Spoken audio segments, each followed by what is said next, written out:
3월 18일 금요일 알기 쉬운 기독교 교리 54번째 시간입니다. 오늘의 말씀의 주제는 은혜의 방편 중에서 말씀입니다. 은혜의 방편, 말씀. 여기서 은혜의 방편이라고 하는 말은 성령께서 각 사람의 마음에 믿음을 일으키시고 믿음을 강화시키기 위해서 사용하시는 수단을 뜻합니다. 이것을 은혜의 방편이다 이렇게 말합니다.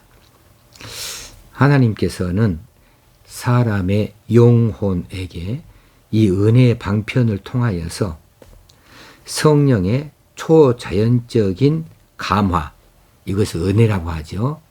은혜를 끼쳐 주십니다. 은혜를 끼쳐 주시는 그 방편이 두 가지가 있는데, 하나는 하나님의 말씀이고 또 하나는 성례입니다. 성례는 다음 시간에 살펴보기로 하겠습니다. 먼저 하나님의 말씀의 의미를 살펴보기로 합니다. 우리가 하나님의 말씀이 은혜의 수단이다, 혹시는 은혜의 방편이다 이렇게 말할 때에 이 말씀은 뭐냐 하면은 신구약 성경이지요. 이 신구약 성경은 하나님의 영감된 말씀입니다. 그리고 이 신구약 성경을 기초로 하여서 교회에서 말씀이 전파되어지는 것, 혹시는 설교나 혹시는 복음 전도나 이런 것을 말씀이다 이렇게 말합니다. 그러니까 말씀은 두 가지로 말하지만 결국은 하나예요. 이것이 은혜의 방편, 은혜의 수단이 되어진다는 거지요. 하나님께서 우리에게 주신 성경 말씀, 이것이 은혜의 방편이어서 우리가 성경 말씀을 읽으면 은혜를 받습니다. 또 성경 말씀을 바탕으로 해서 이제 이 설교를 하든지 혹시는 복음을 전하든지 할 때에 그것도 우리가 맞습니다 그렇게 말하는데, 이 또한 은혜의 방편이 되어지고 은혜의 수단이 되어지기도 한다는 것이지요. 왜 그렇게 가능한가? 성령께서 이 일을 이루시니까 그래요. 이 말씀의 저자가 누구냐 하면 성령 하나님이시거든요. 이 성경 말씀의 이 저자들에게 성령께서 감화하셔서 그들로 이 성경을 쓰게 했으니까 사실로 말하면 성령께서 이 성경의 저자예요. 이 성령께서 자신이 저자가 되어지는 이 성경 말씀을 누구보다도 잘 적용시킬 수가 있겠지요. 그래서 성령께서 이 말씀을 읽는 사람의 심령에 심어주고 또 이 말씀을 통하여서 감동을 주고 감화를 주고, 그래서 믿음을 일으키기도 하고 믿음을 더 크게 굳세게도 하고 그렇게 역사하시니까 이 말씀이 은혜가 되어지는 겁니다. 그래서 성령께서는 이 성경 말씀을 통하여서 교회를 확장합니다. 전도하는 것은 교회가 확장되는 것이지요. 성도들의 덕을 세우는 것, 혹시는 성도들의 양육, 이것 또한 성경 말씀, 이 말씀을 통하여서 은혜를 부어주심으로 그렇게 만들어 가셔요. 양육해 가시고 건덕을 세워 가시는 거지요. 그리고 무엇보다도 이 하나님의 말씀을 기초로 하여서 복음을 전하는 일을 하게 함으로 만민 구원의 방편으로 사용하십니다. 그래서 성령께서 이 말씀을 통하여서 은혜를 베풀어 주심으로 많은 사람들이 이 말씀을 듣고 혹시는 복음 전도를 듣고 구원의 백성이 되어지는 것이지요. 자, 성경 말씀, 이 하나님 말씀과 성령과의 관계를 살펴보자면 하나님의 말씀만으로 이 성경책 이렇게 놓여 있다고 한다면, 그렇다면은 사실상 이 하나님 말씀이라 할지라도 성경에 기록되어져 있는 이 말씀이 가만히 있기만 한다거나 또 사람이 그것을 읽는다 하고 할 때에 그 하나님 말씀이 읽는 사람에게 신앙, 믿음을 일으키거나 혹시는 그 회심을 일으키는 데에 충분하지 못하지요.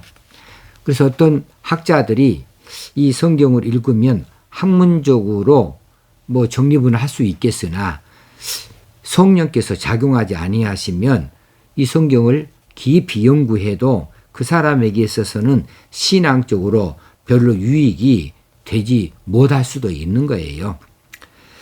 그래서 이 하나님 말씀만으로는 사실상 회심이 불가능하고 또 믿음을 일으키기에 충분하지 못한다 이렇게 말할 수 있는 거지요. 또 성령께서는 말씀 없이는 또 역사하지 아니하십니다. 성령께서는 반드시 이 말씀을 가지고 감동을 주고 감화를 주고 은혜를 주시고 그래서 성도들의 믿음을 일으키고 회개를 시키고 또 믿음을 강화시키고 구원의 백성이 되게 하는 역사를 일으키시지요. 말씀 없이는 하지 아니한다. 그래서 성령께서는 반드시 말씀 안에서 말씀과 더불어 말씀에 의하여 일하신다. 이렇게 정의를 내릴 수 있어요. 말씀과 성령과의 관계가 그런 겁니다.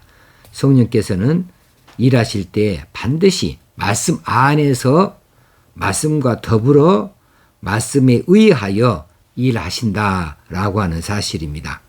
그러므로 이 구속사역, 사람을 회개시켜서 구원의 백성 되게 하는 이 구속사역을 적용하는 데 있어서 성령께서는 반드시 이 말씀을 도구로 사용하심으로 은혜의 방편이 되어진다 하는 사실이죠.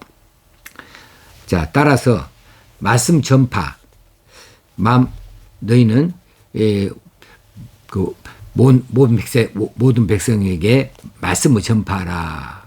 땅끝까지 이 말씀을 전파하라. 이 말씀 전파가 우리의 사명인데 이 말씀 전파는 성령에 의해서 그 효력이 나타나야만 비로소 충분한 결실을 가져올 수 있다라고 하는 것이죠.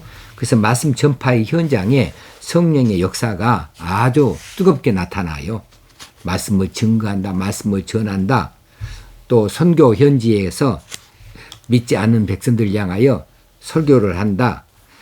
그들에게 복음을 전한다 할 때에 성령께서 강력하게 그 자리에서 일하심으로 이 말씀을 은혜의 방편 삼으셔서 그들을 회개시키고 또 그들에게 믿음을 주시고 또 그렇게 해서 그들이 변화되어질 수 있도록 그렇게 역사하시기 때문에 반드시 성령에 의해서만 효력이 나타난다 이렇게 볼 수가 있겠습니다. 그러면 이 말씀들 우리에게 무엇을 말해 주느냐 하면은 우리가 설교를 들을 때에 그냥 목사의 말로만 들어서는 별로 의미가 없어요.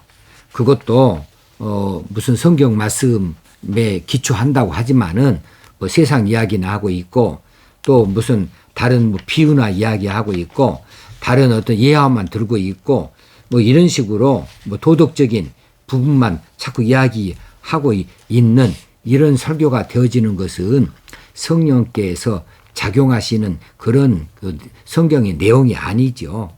말씀 안에 이 성령이 역사하시는데 말씀 안에 없는 이야기들을 하는 것은 별로 그렇게 감동도 없고 또 은혜도 없어요. 뿐만 아니라 듣는 사람에게도 그렇습니다.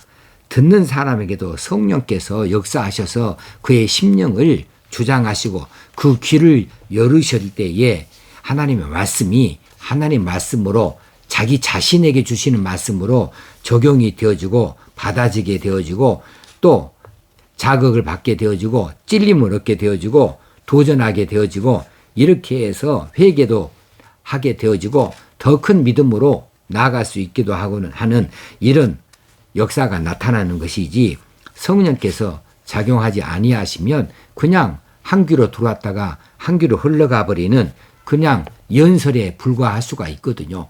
강연에 불과할 수가 있어요. 그래서 하나님의 말씀, 이 말씀이 목사에 의해서 성령의 역사로 나타나시는 말씀이라 할지라도 듣는 사람이 그냥 자신 안에서 사람의 생각으로나 사람의 감정으로 그 설교를 듣는다 하면 설교가 설교되지 아니하고 성령의 역사가 없으니까 성령께서 주는 감동도 없고 은혜도 없고 그냥 세상에서 듣는 연설의 강연에 불과한 그런 이야기로밖에 더 효과를 내지 못하는 경우가 종종 있는 거죠.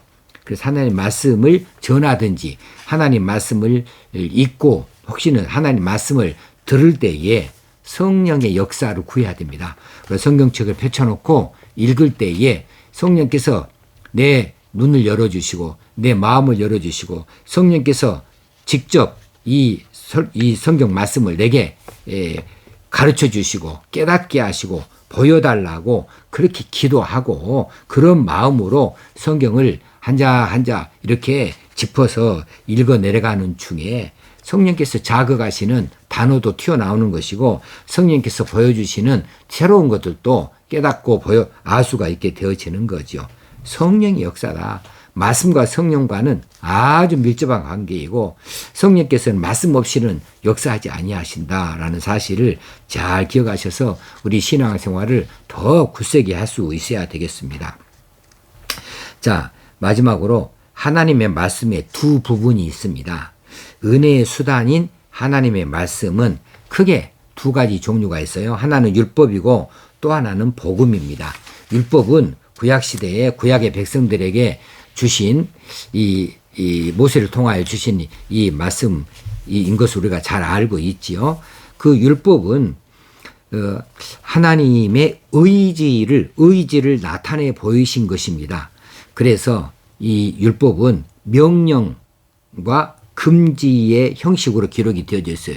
이건 해라, 이렇게 하지 말아라, 둘 중에 하나로 이렇게 명령형으로 기록이 되어져 있어요.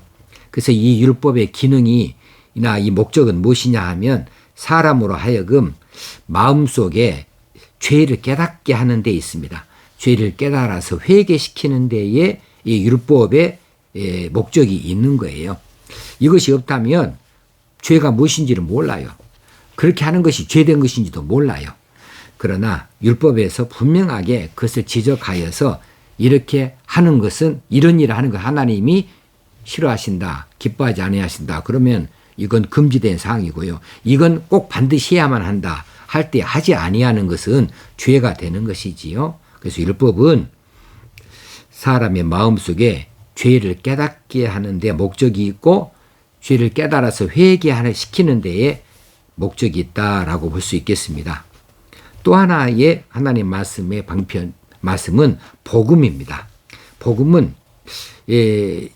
예수 그리스도의 십자가 구속의 사건을 통하여서 구원하시고자 하시는 하나님의 사랑을 우리에게 나타내 보여주는 것이지요. 이 복음은 딱 이렇게 정리하면 가장 쉽습니다. 복음이란 것은 무엇이냐 하면 예수 그리스도가 우리를 위하여 죽으시고 부활하셨다. 이게 복음입니다. 예수 그리스도가 우리를 위하여 죽으시고 부활하셨다. 이 안에 복음의 내용이 다 들어 있습니다. 예수 그리스도, 그분 하나님의 아들이시고 그분은 죄가 없으신 분이시고 그분은 우리의 죄를 대신하여서 십자가에서 죽으신 분으로서 그분이 대신 죽어주심으로 우리 죄가 이제 면제되어졌다. 우리 죄값을 미리 다 치러 버리셨으니까 우리는 죄인이지만 예수 안에서 죄인이 아니다. 예수 그리스도를 말해주는 내용이 있고요. 그리고 우리를 위하여에서는 우리의 죄를 대신하여서 라고 하는 뜻이 들어있고 우리에게 유익을 주시기 위하여 이런 두 가지 뜻을 함께 품고 있습니다. 우리를 위하여 아내가 그래서 우리의 유익을 위하여 우리가 하나님의 자녀가 되게 하기 위하여 혹시는 우리의 죄를 대신 씻어주시기 위하여 이렇게 두 가지로 볼 수 있고 죽으시고 이 안에 십자가가 들어있는 거죠. 죄값은 죽음이니까 죽으시고 우리가 그분이 나를 위해 대신 죽어주셨다. 그러면 내가 죽어야 되는데 그분이 대신 죽어주셨으니까 나는 죄로 인하여 죽을 이제 일이 없다. 나는 하나님 앞에서 이제 예수 안에서 의롭게 되어졌다라고 선언을 받게 되는 거죠. 그리고 죽으실 뿐만 아니라 부활하셨다까지 가야 됩니다. 부활하셨다 안에는 부활 승천하셨다까지가 포함되어지는 거예요. 그래서 복음이란 무엇이냐? 예수 그리스도가 우리를 위하여 죽으시고 부활하셨다. 이 안에 복음이 다 들어 있습니다. 자, 복음의 기능은 무엇입니까? 복음의 역할은 무엇이고 복음의 목적은 무엇입니까? 우리에게 구원을 주시고자 함이에요. 하나님의 사랑이 우리에게 구원을 베풀어 주시는 역사를 이 복음으로 나타내 보여주셨다는 사실이지요. 이제 하나님 말씀 앞에 우리가 어떤 태도를 가져야 될까요? 지극히 겸손함을 가져야 됩니다. 하나님의 말씀이 우리에게 임하여서 우리가 하나님의 자녀가 됐고 하나님을 알게 되어졌고 우리가 천국 백성이 다 되어졌다는 사실이요. 이 모든 것이 다 은혜입니다. 조건 없이 또 어떤 공로 없이 하나님께로부터 일방적으로 우리에게 허락해 주시는 그냥 공짜배기 복이다. 이것을 은혜다 이렇게 말합니다. 은혜의 방편 말씀에 대해서 오늘 살펴보았습니다.